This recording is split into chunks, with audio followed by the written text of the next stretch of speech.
America deportation చేస్తుందని ఈ మధ్య చాలా ఎక్కువ న్యూస్లో చెప్తున్నారు. అదేదో కొత్త విషయం అయినట్లు చెప్తున్నారు, కానీ అదేం కొత్త విషయం కాదు.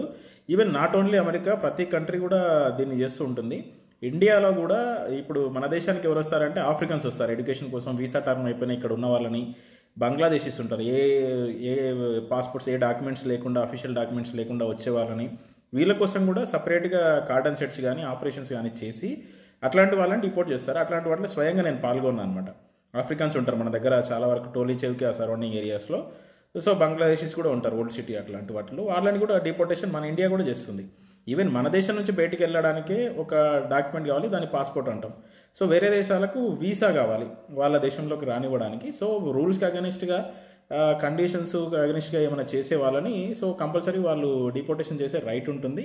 అదేం కొత్త విషయం కాదు. ఇంకా సంఖ్యలు వేసి తీసుకొస్తున్నారు అది అంటే దానికి ఒక సైకలాజికల్ రీజన్ ఉంటుంది. దాన్ని వాళ్ళు ఫాలో అవుతూ అట్లా తీసుకొస్తుంటారు.